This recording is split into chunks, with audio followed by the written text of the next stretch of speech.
எல்லோருக்கும் வணக்கம். எல்லோரையும் வேர்ல்ட்ஸ் பெஸ்ட் தமிழ் சேனலுக்கு வரவேற்கிறோம். இந்த காணொளியில் நாம் பார்க்கவிருப்பது தினசரி நடப்பு நிகழ்வுகள் 26 ஜனவரி 2024 நாளுக்கானது. இதுவரைக்கும் நம்ம வேர்ல்ட்ஸ் பெஸ்ட் தமிழ் சேனலை சப்ஸ்கிரைப் பண்ணாத புதிய நண்பர்களாக இருந்தீங்கன்னா சப்ஸ்கிரைப் பண்ணிவிட்டு காணொளிகளை பாருங்கள். முதல் கேள்வி, தில்லியில் நடைபெற்ற 75வது குடியரசு தின விழாவில் சிறப்பு விருந்தினராக பங்கேற்றவர் யார்? தில்லியில் நடைபெற்ற 75வது குடியரசு தின விழாவில் சிறப்பு விருந்தினராக பங்கேற்றவர் இமானுவேல் மேக்ரான். பிரான்ஸ் நாட்டின் அதிபர் இமானுவேல் மேக்ரான். 75வது குடியரசு தின விழாவில் தில்லியில் தேசிய கொடியை ஏற்றி வைத்தவர் யார்? 75வது குடியரசு தின விழாவில் தில்லியில் தேசிய கொடியை ஏற்றி வைத்தவர் யார்? குடியரசுத் தலைவர் திரௌபதி முர்மு. 75வது குடியரசு தின விழாவில் சென்னை மெரினா கடற்கரையில் தேசிய கொடியை ஏற்றி வைத்தவர் யார்? தமிழ்நாடு மாநில ஆளுநர் ஆர்.என். ரவி. 2024ஆம் ஆண்டுக்கான பத்ம விபூஷன் விருதுகள் மொத்தம் எத்தனை பேருக்கு அறிவிக்கப்பட்டது? 5 பேர் பத்ம விபூஷன். 2024ஆம் ஆண்டுக்கான பத்ம பூஷன் விருது மொத்தம் எத்தனை பேருக்கு அறிவிக்கப்பட்டது? 17 பேர். 2024ஆம் ஆண்டுக்கான பத்மஸ்ரீ விருது மொத்தம் எத்தனை பேருக்கு அறிவிக்கப்பட்டது? 110 பேர். 2024ஆம் ஆண்டுக்கான பத்ம விருதுகள் மொத்தம் எத்தனை பேருக்கு அறிவிக்கப்பட்டது? 2024ஆம் ஆண்டுக்கான பத்ம விருதுகள் மொத்தம் எத்தனை பேருக்கு அறிவிக்கப்பட்டது? 132 பேர். தமிழ்நாடு மாநிலத்தைச் சேர்ந்த எத்தனை பேருக்கு 2024ஆம் ஆண்டுக்கான பத்ம விருதுகள் அறிவிக்கப்பட்டன? 7 பேர். மறைந்த தேமுதிக தலைவர் விஜயகாந்த் அவர்களுக்கு எந்த விருது அறிவிக்கப்பட்டது? பத்மபூஷன். மறைந்த தேமுதிக தலைவர் மற்றும் பிரபல நடிகர் விஜயகாந்த் பத்மபூஷன் விருது அறிவிக்கப்பட்டது. கலைத்துறையில் சிறந்த சேவையாற்றியதற்காக வைஜெயந்தி மாலா, பத்மா சுப்பிரமணியம், சிரஞ்சீவி ஆகியோருக்கு பத்ம விபூஷன் விருதும் விஜயகாந்துக்கு பத்மபூஷன் விருதும், பொது விவகாரங்களில் சிறப்பாக சேவை புரிந்ததற்காக வெங்கையா நாயுடு அவர்களுக்கு பத்ம விபூஷன் விருதும் மத்திய அரசு அறிவித்தது. 2023ஆம் ஆண்டின் ஐசிசியின் ஒருநாள் கிரிக்கெட் போட்டியில் சிறந்த வீரருக்கான விருதை வென்றவர் யார்? 2023ஆம் ஆண்டின் ஐசிசியின் ஒருநாள் கிரிக்கெட் போட்டியில் சிறந்த வீரருக்கான விருதை வென்றவர் யார்? விராட் கோலி. இந்த விருதை பார்த்திங்கன்னா 4வது முறையாக விராட் கோலி அவர்கள் வென்றுள்ளார். 2023ஆம் ஆண்டின் ஐசிசியின் டெஸ்ட் கிரிக்கெட் போட்டியில் சிறந்த வீரருக்கான விருதை வென்றவர் யார்?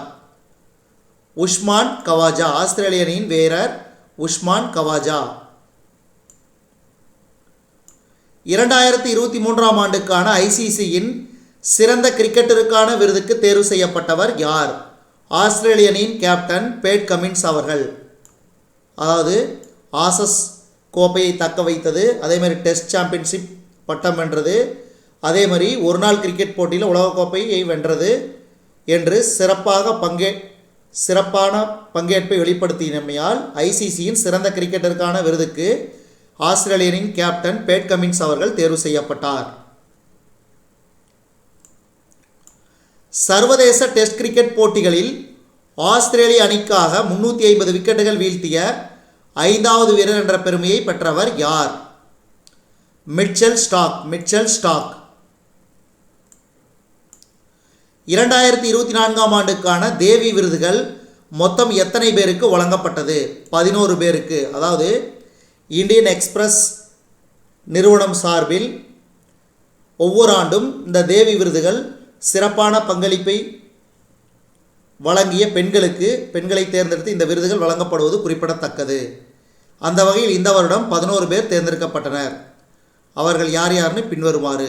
அதாவது இந்த விருதுகளை வழங்கியவர் யாருன்னா தெலுங்கானா மற்றும் புதுச்சேரி ஆளுநர் தமிழிசை சவுந்தரராஜன் வழங்கினார். யார் யாருக்குன்னா பாடகர் அருணா சாய்ராம், தொழிலதிபர் காவியா மாறன், மருத்துவ விஞ்ஞானி பிரியா அபிரகாம், வானியற்பியலாளர் அன்னபூர்ணி சுப்பிரமணியம், எழுத்தாளர் சரண்யா மணிவண்ணன், எழுத்தாளர் சோபா விஸ்வநாத், கட்டடவியல் துறையைச் சேர்ந்த திரிபுர சுந்தரி செவ்வல், வானவியலாளர் முனைவர் ஸ்ரீமதி கேசன், ஆடை வடிவமைப்பாளர் உமா பிரஜாபதி, விசாலாட்சி ராமசாமி, சூழலியல் ஆர்வலர் அர்ச்சனா ஆகியோர் இந்த 2024ஆம் ஆண்டுக்கான தேவி விருதுகளை பெற்றனர். அடுத்து 2024ஆம் ஆண்டுக்கான நம்மாழ்வார் விருதுக்கு எத்தனை பேர் தேர்வு செய்யப்பட்டனர்? 3 பேர். அவர்கள் யார் யாருன்னு பார்க்க போகிறோம். தஞ்சாவூர் மாவட்டம் மகர் நோன்பு சாவடியைச் சேர்ந்த கோ சித்தர், திருப்பூர் மாவட்டம் பொங்கலூரைச் சேர்ந்த KV பழனிசாமி, காஞ்சிபுரம் மாவட்டம் காஞ்சிபுரம் மாவட்டம் அச்சுக்கட்டு கிராமத்தைச் சேர்ந்த கு எழிலன் ஆகியோர் மூவரும் முதல் 3 பரிசுகளுக்கு தேர்வு பெற்றனர். இந்த விருதுக்கு தேர்வு செய்யப்பட்டனர். இதில் பார்த்தீங்கன்னா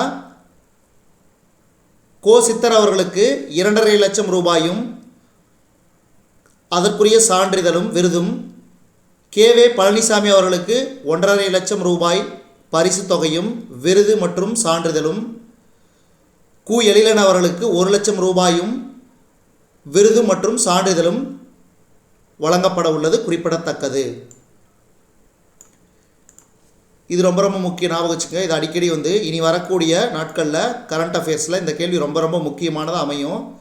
பர்டிகுலராக TNPSC எக்ஸாமு, அதேமாதிரி TNUSRB எக்ஸாமில் தமிழ்நாடு அரசு நடத்தக்கூடிய தேர்வில் இந்த கேள்வி கண்டிப்பாக வரும், ஞாபகம் வச்சுங்க. டெல்லியில் நடைபெற்ற 75வது குடியரசு தின விழா அணிவகுப்பில் குடவோலை முறையை பெருமைப்படுத்தும் வகையில் தமிழ்நாட்டின் அலங்கார ஊர்தி அணிவகுப்பில் இடம்பெற்றது. அதாவது குடவோலை கண்ட தமிழ்குடியே வாழிய வாழியவே, குடவோலை கண்ட தமிழ்குடியே வாழிய வாழியவே என்ற பாடலுடன் ஊர்தி அணிவகுப்பாக சென்றது. பழங்கால தமிழகத்தின் தேர்தல் நடைமுறையை விளக்கும் அலங்கார ஊர்தி அணிவகுப்பில் இடம்பெற்றது குறிப்பிடத்தக்கது. அதாவது குறிப்பாக இந்த குடையோல முறையில் தேர்தல் நடத்தியவர்கள் யாருன்னா சோழர்கள். ரொம்ப முக்கியம், ஞாபகம் வச்சுக்கோங்க. டெல்லியில் நடைபெற்ற 75வது குடியரசு தின விழா அணிவகுப்பில், அதேமாதிரி இதுவும் ரொம்ப முக்கியம், பிரான்ஸ் நாட்டு இராணுவத்திலிருந்து 95 பேர் கொண்ட அணிவகுப்பு குழுவும் 33 பேர் கொண்ட இசைக்குழுவும் பங்கேற்றன. இந்த பிரான்சிலிருந்து வந்த இசைக்குழுவுக்கு கேப்டன் குர்தா அவர்கள் தலைமை தாங்கினார். அதேபோல் அணிவகுப்பு குழுவுக்கு கேப்டன் நோயல் தலைமை தாங்கினார். ரொம்ப முக்கியம். கேப்டன் நோயல் தலைமையில் 90 லெஜியோனேயர்களை கொண்ட பிரெஞ்சு வெளிநாட்டு படையணியின் 2வது காலாட்படை பிரிவு அணிவகுப்பில் பங்கேற்றது குறிப்பிடத்தக்கது. ரொம்ப முக்கியம். அடுத்து கர்நாடக உயர்நீதிமன்ற தலைமை நீதிபதியாக இருந்த PP வராலே உச்சநீதிமன்ற நீதிபதியாக 25 ஜனவரி 2024ஆம் தேதி பதவியேற்றார். அவருக்கு உச்சநீதிமன்ற தலைமை நீதிபதி TY சந்திரசூட் பதவி பிரமாணம் செய்து வைத்தார். தற்போது அதாவது உச்சநீதிமன்றத்தின் நீதிபதிகளின் எண்ணிக்கை மொத்தமும் பார்த்தீங்கன்னா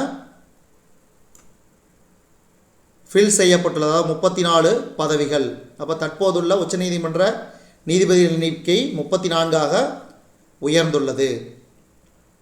அடுத்து பாருங்கள், 75வது குடியரசு தினத்தை முன்னிட்டு இந்திய விமானப்படை வீரர்களின் வீரதீர செயல்களுக்கான விருதுகளின் பட்டியல் 2024க்கு குடியரசுத் தலைவர் திரௌபதி முர்முவால் ஒப்புதல் அளிக்கப்பட்டது. அந்த வகையில் யார்னா விங் கமாண்டர் ஷைலேஷ் சிங் விமானி, அதேமாதிரி விமான லெப்டினன்ட் ரிஷிகேஷ் ஜெயன் கருத்தேதத் விமானி, குரூப் கேப்டன் பங்கஜ் குப்தா விமானி, ஓய்வு பெற்ற விமானி. Wing commander Momin Mohammed Hafeezullah. படைத்தலைவர் நிகிதா மல்ஹோத்ரா விமானி. Wing commander Vishal லக்கேஸ்.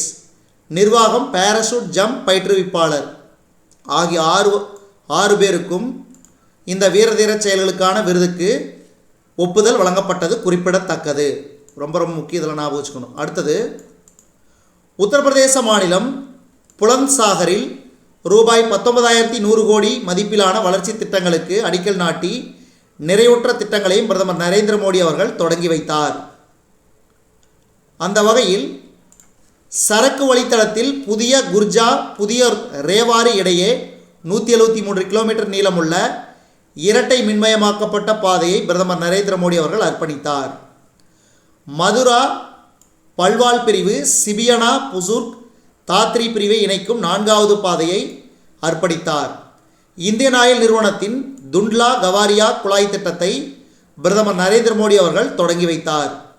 கிரேட்டர் நொய்டாவில் ஒருங்கிணைந்த தொழில்துறை நகரத்தை பிரதமர் நரேந்திர மோடி அவர்கள் அர்ப்பணித்தார். புதுப்பிக்கப்பட்ட மதுரா பாதாள சாக்கடை திட்டத்தை பிரதமர் நரேந்திர மோடி அவர்கள் தொடங்கி வைத்தார்.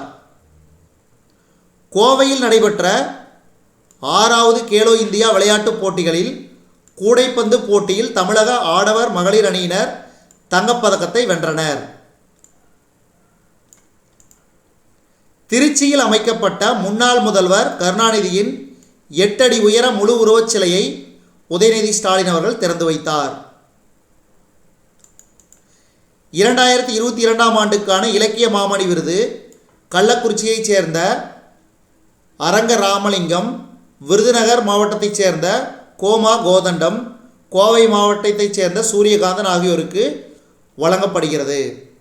அதே மாதிரி 2023ஆம் ஆண்டுக்கான இலக்கிய மாமணி விருது கடலூர் மாவட்டத்தைச் சேர்ந்த ஞா மாணிக்கவாசகன், திருநெல்வேலி மாவட்டத்தைச் சேர்ந்த பேராசிரியர் சு சண்முகசுந்தரம், சிவகங்கை மாவட்டத்தைச் சேர்ந்த கவிஞர் இலக்கியா நடராஜன் ஆகியோருக்கு வழங்கப்பட உள்ளது. அது மட்டும் இல்லாமல் இந்த வருடம் மேலும் கூடுதலாக 3 வழங்கப்பட உள்ளது. அதாவது நீலகிரி மாவட்டத்தைச் சேர்ந்த மணி அர்ஜுனன், திருவாரூர் மாவட்டத்தைச் சேர்ந்த அர திருவிடம், சென்னை மாவட்டத்தைச் சேர்ந்த கா பூர்ணசந்திரன் ஆகியோர் கூடுதலாக இலக்கிய மாமணி விருதுக்கு தேர்வு செய்யப்பட்டுள்ளனர். இதுவரைக்கும் நம்ம இந்த காணொலி வாயிலாக பார்த்தது. இந்த காணொலி ரொம்ப ரொம்ப முக்கியம். இதில் உள்ள கரண்ட் அஃபேர்ஸ் ரிப்பீட்டடாக உங்களுக்கு டிஎன்பிஎஸ்சிலையோ டிஎன்யூஎஸ்ஆர்பி தேர்வுகள்லையோ கேட்குறதுக்கு அதிக சான்சஸ் இருக்குது. இந்த காணொலி உங்களுக்கு பிடிச்சிருந்துச்சுன்னா லைக் பண்ணுங்கள், கமெண்ட் பண்ணுங்கள். மறக்காமல் இந்த காணொலியை உங்கள் நண்பர்களுக்கும் மற்றவர்களுக்கும் ஷேர் பண்ணுங்கள். மேலும் புதிய காணொலிகளுக்கு நம்ம வேர்ல்ட்ஸ் பெஸ்ட் தமிழ் சேனலோடு இணைந்திருங்கள். தொடர்ந்து நம்ம வேர்ல்ட்ஸ் பெஸ்ட் தமிழ் சேனலுக்கு சப்போர்ட் பண்ணுங்கள். நன்றி.